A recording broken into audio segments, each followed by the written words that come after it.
analysis that the economic structure of that relationship is very different shouldn't be glossed over.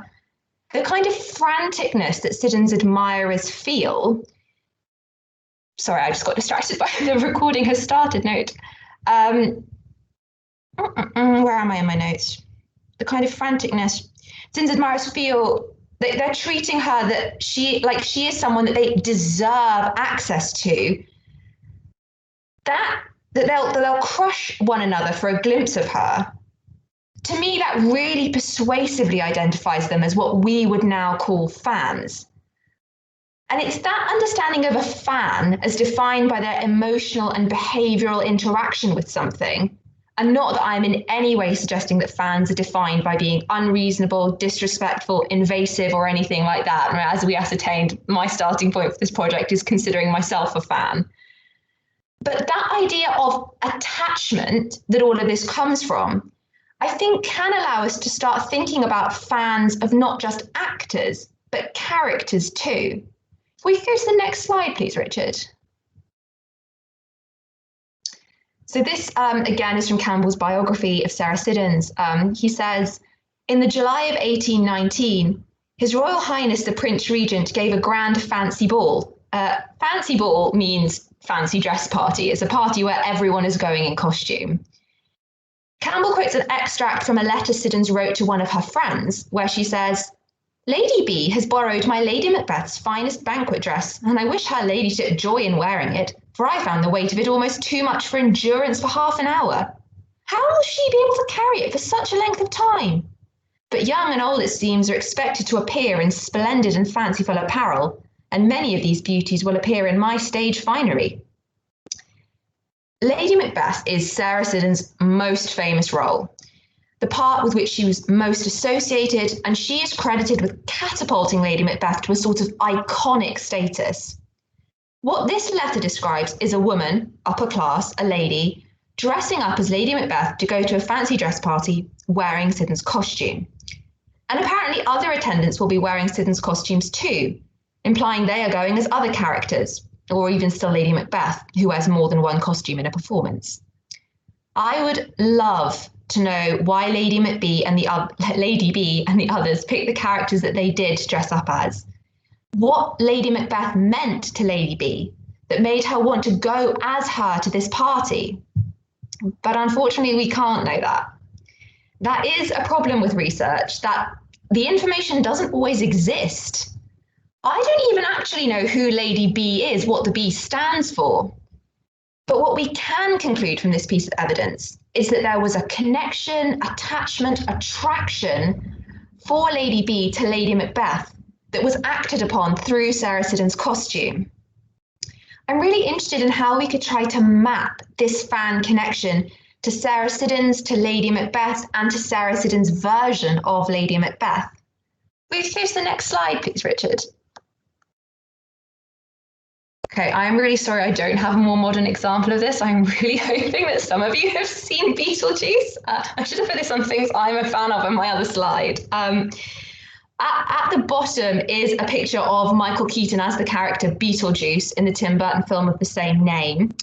And on the right is Maliha Feyru's Instagram handle, Maliha Ness, who is a hijabi cosplayer, someone who dresses up in a costume to go to Comic-Cons, as Beetlejuice at a Comic-Con in New York.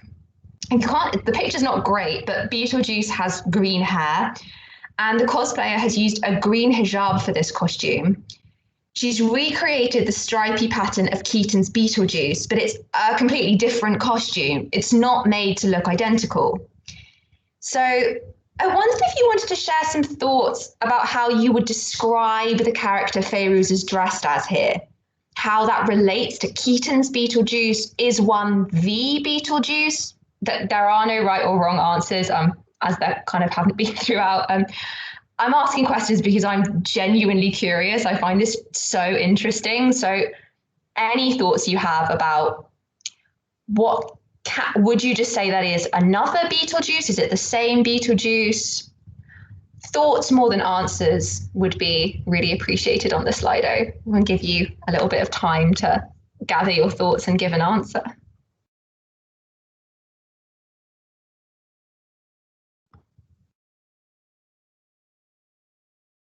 I'll just leave it a couple of moments again. Yeah, of course. Going across to the other screen.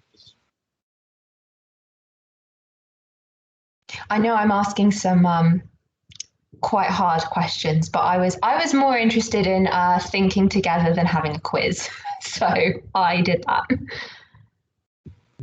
Here we go.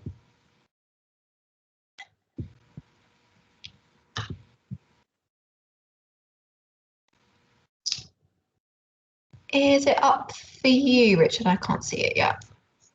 Can you see it now, Helen? No, Yeah, Teams is not having it for me today. Okay, so it is a variation which is still recognizable as Beetlejuice. I'm going to go to my mobile because it pops around on this screen, so just bear with me. Multitasking, multi-devices. Personal interpretation. Recognizable is a word that's coming up a lot. Oh, a lot of credit to the person who included AU. I respect this. Yeah,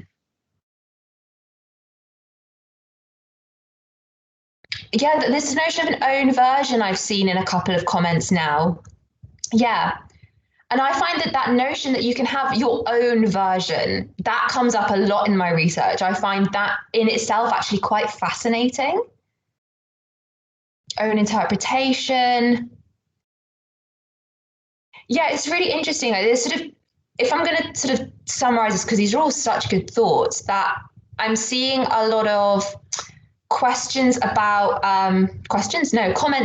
both ownership, which is part of that attachment that we discussed earlier, that you kind of have your own version of the character that is yours, and also about the recognizability, that it's sort of within a frame that you could make a connection even if it's not the same, and also about interpretation and the relationship between, Beetle cordial is really funny. Nice, good job. The interpretation and what the relationship is between an interpretation and an original is also something I find really interesting, and is going to be something that's going to come up in perhaps more interesting ways if we go back to thinking about Siddons and Lady Macbeth. I don't think we have time to read out all of these, but these all get saved at the end, right? Yes. Yeah. Oh, I'm looking forward to going through all of these in a lot of detail. These are really great. Love the reference to Rule 63, by the way. I know, I was just wondering about that. Who doesn't know that's for every given female character, there is a male version of that character, and for every given male character, there is a female version of that character. It's one of the rules of the internet. So the fandoming of characters. Yeah. Thank you to that person. One of my research interests is internet culture and stuff. So. Oh, there we go. We have a crossover. Very nice. So I'm gonna start talking whilst I'm waiting for the slide to come back, because you'll all see it before me anyway. Obviously, the example with Lady B, Lady Macbeth, and Sarah Siddons is a bit different to this one, because Lady B specifically wears Siddons' own costume. But that question of being a fan of a character and where the performer fits in with that, and all the great thoughts that you guys were having about interpretation, recognizability, your own version, that still sits in really interesting ways within the question of Lady Macbeth, and in some ways becomes even more complicated. If I could get the next slide now, please, Richard. Thank you. So this is the critic Charles Lamb at the top of the slide. He argued that performing Shakespeare's plays obscured the real characters, meaning the ones in the text, in our minds. And one of his examples for this is the comment, "We speak of Lady Macbeth while we are in reality thinking of Mrs. S," meaning Sarah Siddons. His sense that there's a real Lady Macbeth separate to her identity in performance, which gets lost behind Siddons, really fascinates me. And one thing that's really striking about this to me is that Siddons actually seems to think so as well. So the next bit on the slide is what Siddons herself wrote about how she imagined the character of Lady Macbeth. She says, "You will probably not agree with me as to the character of Lady Macbeth, yet perhaps this difference of opinion will be entirely attributable to the difficulty of your imagination disengaging itself from that idea of the person of her representative, which you have been so long accustomed to contemplate," by which she means you'll struggle to see Lady Macbeth as anyone other than her. According to my notion, it is of that character which I believe is generally allowed to be most captivating to the other sex. Fair, feminine, nay, perhaps even fragile. She's saying that that's how she actually thinks Lady Macbeth is. She's saying that she doesn't imagine the character of Lady Macbeth to be exactly how she embodied her. There's a lot of really interesting debate about what exactly that means, and there was way too much to actually fit that in here. But if anyone's interested, definitely ask, or we'll chat about it in the Q&A.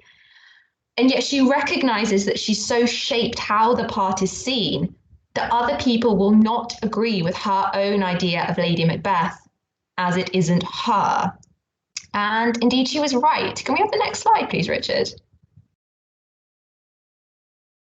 This is Thomas Campbell commenting on the passage I've just quoted from Siddons after he reproduced it in his biography.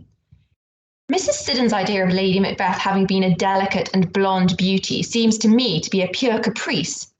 The public would have ill-exchanged such a representative of Lady Macbeth for the dark locks and the eagle eye of Mrs. Siddons. I think Campbell takes a very flat interpretation of what Siddons says. Again, if you're interested, we can maybe discuss that a bit more later. But I'm really just including this for how perfectly he proves Siddons and Lamb's point. He's basically saying that for audiences, Sarah Siddons' Lady Macbeth is the Lady Macbeth, and she has a lot of fans. But I also think there are instances of people showing themselves to be fans of theatrical characters where the connection to the performer is more tenuous, as we see with being a fan of Beetlejuice without necessarily connecting it to Michael Keaton. Can we go to the next slide, please? So on the left, this is a Hogarth painting of very famous actor David Garrick, one of his most popular roles, Richard III. And on the right are some ceramic figurines modelled on it. There's something really interesting about these. This is a type of earthenware ceramic, often called Staffordshire. It was developed in the 1830s and was really popularised when models of Queen Victoria were made from it. But the V&A tells us that very few such models of Queen Victoria were made after 1905 because she died in 1901. However, if you look at the dates on these figurines of Garrick's Richard III, and I tell you that Garrick died in 1779, these figurines were made almost a century later for people who could never have seen him perform. There's clearly some attachment to the character or the idea of a performer's version of a character that's about more than the living fame of the actor. Indeed, we can see that not precise reproductions of the painting. They seem to be more about invoking or citing the cultural image of the character than giving a 3D replica of a portrait, not unlike Maliha Fayrouz's cosplay, in fact.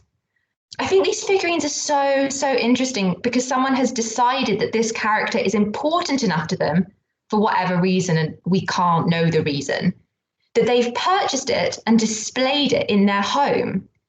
It's a physical representation of the character that they can look at, pick up, handle.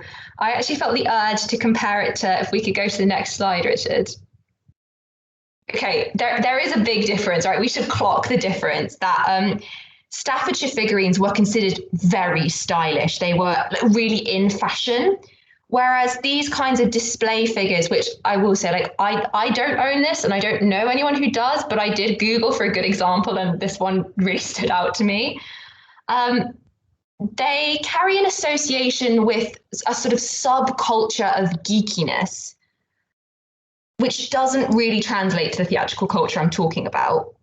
But the status as an expensive artistic luxury product that attests to a connection to character, I think is very relevant.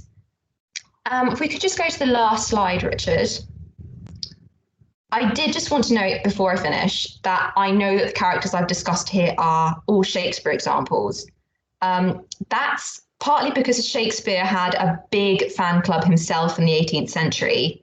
That is a picture of him literally on a pedestal in the Shakespeare temple that David Garrick built. I'm not making this up. That did happen. It's fair to say that Shakespearean characters seem to have had a particular resonance for people. Shakespeare plays were performed more than plays by any other writer. But I have included also on this slide a picture of a figurine showing Kitty Clive as the character Mrs. Riot in the play Leith, which was actually written by David Garrick himself. So I don't think this fan status is exclusive to Shakespeare any more than I think it's about the actor exclusively. I actually think we see a lot of the roots of our deep and complex connections to fictional characters emerging in this time period.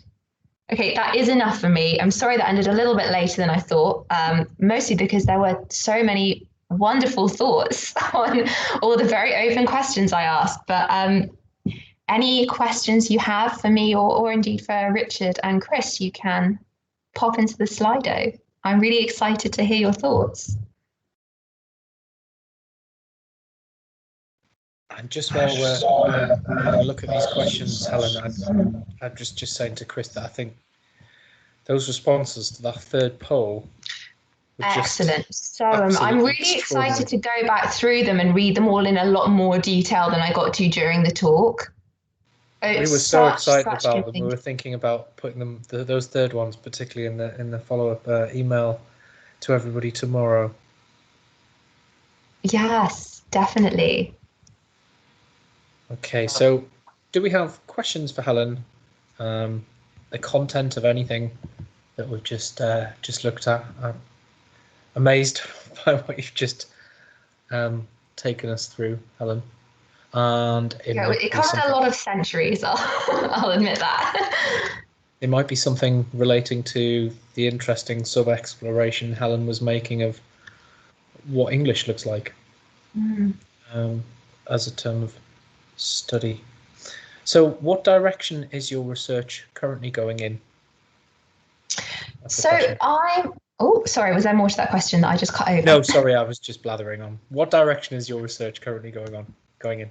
So there has kind of historically been a narrative that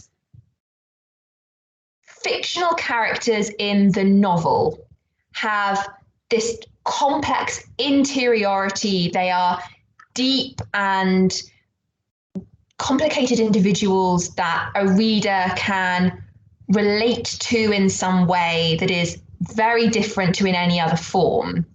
And that's often compared to the idea that, well, drama in the 18th century has this big decline because you can't have an interiority of character on the stage. And I think that that's a way of looking at drama that lacks a lot of nuance for how people interact with characters on stage. Because we have all these examples of people who are really captivated by characters they see on stage and attached to them and are thinking about them all the time and putting them in their homes. So I'm basically making an argument for the significance of dramatic character to the people who are interacting with them. So I drifted away a little bit from necessarily the characters in that time period to give a bit of the background context of what I'm arguing and what interests me about character more generally, but I'm a bit more focused within the time period in my own research. And a sort of similar question before moving on to something that are a lot broader. What are your plans for after your DPhil, just academically? Oof. Did my mum send that in? The hope is to stay in academia. I'm really interested in teaching. That's quite a big attraction to me with academia. So hopefully a role that can combine research and teaching. We will see how that goes. Well, I think it would be fair to summarise that from some of the comments you've had, Helen. I think lots of people, certainly myself, would agree that would be something that would be brilliant if you did. Because thanks, guys. But anyway, coming back to some really interesting questions. Let's start with a really broad one, as the questioner herself says. This is from Julia. This is a rather broad question, but is there a difference between emotion and reason? And if so, what can emotion give us that reason cannot? Oh, Wow, yes, that is a huge question. Yes, I think there is a difference between emotion and reason. I think people feel very strongly in the time period I'm talking about that there's a difference between emotion and reason. I think, speaking on a purely personal level, because I think that there's not enough time to do, well, here's what these thinkers think, and here's what these thinkers think. I would summarize that our emotional reactions to things are very immediate, and reason is something that we process over time. I think emotion then can be quite good at giving us the gut reaction in its most literal sense. That said, I am very interested, my own reading very recently has been looking at the ways in which we kind of internalize and absorb ideas and how they actually affect our emotional reactions anyway. So at some level, reason becomes so natural to us that we respond to something emotionally through a lens of reason. For example, this is a strange example, but on some level, there's a reasoning involved between if you see someone slip on a banana peel in a TV show and on the street. It's funny in a TV show because reason tells you it's not real and that's happened without you thinking about it. But if you saw someone fall down on the street, your emotional response would be, oh no, are you all right? Can I do anything? Because the reason's kicked in even before the emotion has. So whilst I have my own gut reaction about it, I also think it can be more complicated. That's not a great answer. I'm sorry. It's a big question, though, isn't it? I mean, I'm gonna go really specific now, Helen. These are 3 point-stroke questions that relate specifically to fandom, and then I'm going to sort of come back out to a broader view. So firstly, not a question, but wanted to add, I definitely agree that we can attach 2 actors. Harry Potter is possibly the best example. We picture Harry as Dan Radcliffe. And then a similar sort of related question, did the public struggle to see Sarah Siddons as any character other than Lady Macbeth after her performance, kind of like Mark Hamill as Luke Skywalker in modern day? That's a great question. No, she was popular in a number of other roles. However, it is fair to say that she was popular within quite a defined type. Other roles that she was very popular in were, unfortunately, not any of the kind of big hitters of Shakespeare today. They loved King John in that time, which that's never performed today. Hermione in The Winter's Tale is probably the one that's most popularly performed, which is a similar sense of this big, powerful display of emotion from this very queenly woman. And in contemporary plays as well, she performs a sort of maddened distress in a very compelling way. So not necessarily that they couldn't see her as characters other than Lady Macbeth. Yeah. But she fitted within roles that could be compared to Lady Macbeth very well. Almost being typecast. Yeah, almost being typecast. Typecasting, in some sense, was quite common in the time period. They quite like that because it helps you interpret the show in some way. And you know what you like and you're going to pay to see what you like. I'm also quite interested in ways in which Sarah Siddons was reminiscent of Lady Macbeth off stage. There's a famous story about she was asked to read to the royal family and she was really, really nervous. She was so nervous that she couldn't go and get a drink of water because she couldn't turn her back on the Queen and she thought she'd fall over. And someone afterwards says, you just seemed so at ease, like you had always been here. And she jokes in a letter to a friend, well, I have played many queens. It's the sense that she carries it off stage. So she sees herself that way as well, maybe. It's relevant. A question that's, I'll just repeat from the questioner. In modern times, fandom of literature and music and attachment to characters is often stereotyped as a female obsession. Has this always been the case? Ooh. Yeah, that's a really good question, and it may be relevant as well that in modern times there's a very like binary gender idea that men collect facts and women are emotional obsessants as fans. To some extent, because they don't have a concept of a fan in the same way. No, not really. But some of what I'm trying to uncover is how much of, like, for example, those ceramic figurines, I imagine that they were bought by women and displayed by women. So there is something quite interesting about that. I also think there is maybe something to be said, though, about because we're not looking at the same type of being a fan. And I was really struck by the word interpretation coming up a lot in response to Maliha Feyrouz's costume.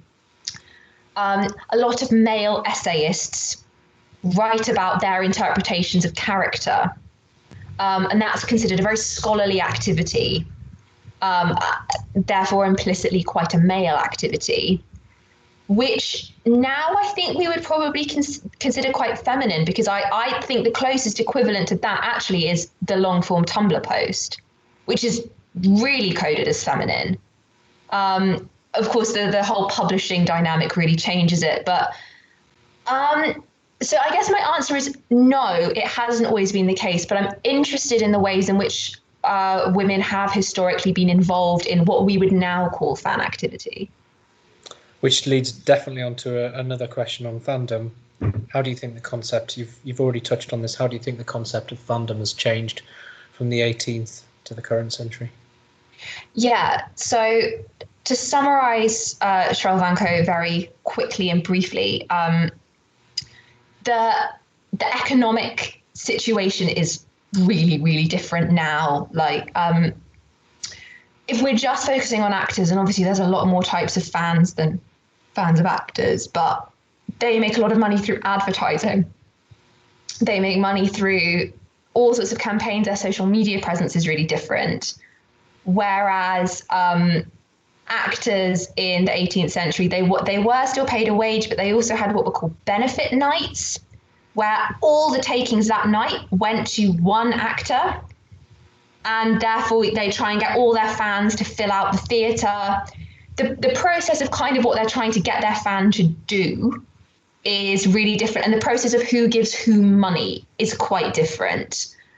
I think that's quite a straightforward answer. I also think there's a very boring answer, which is that now fan activity is mostly online.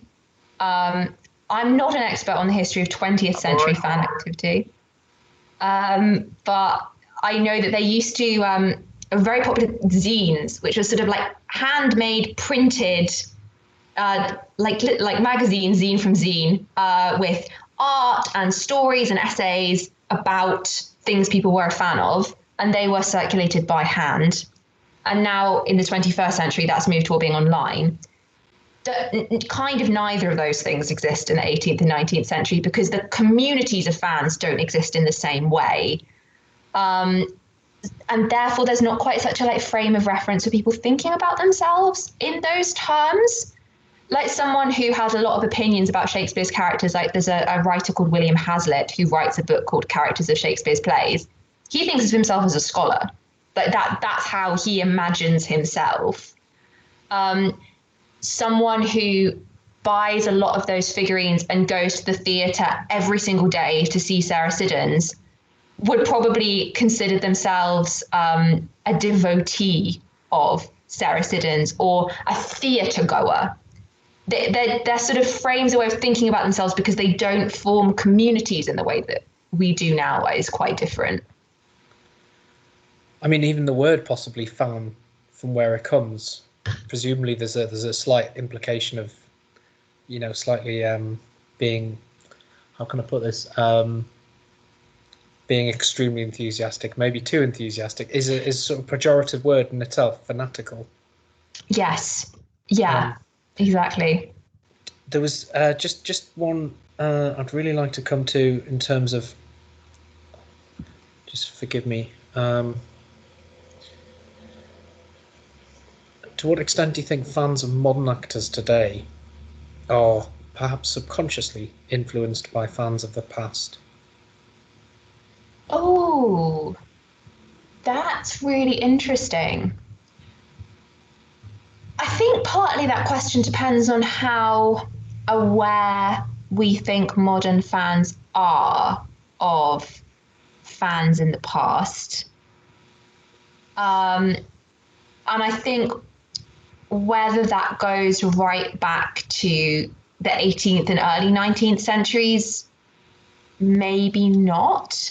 I think there's, again, this is a little bit more outside of my area, something I'm interested in but don't know so much about. The Sherlock Holmes stories are often marked as a kind of defining moment to people as fans.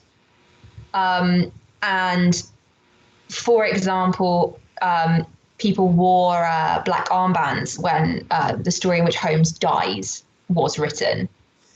I feel like there's something, that kind of emotional relationship to a character feels like that sort of made a cultural influence, because I think people are very upset when their beloved characters die.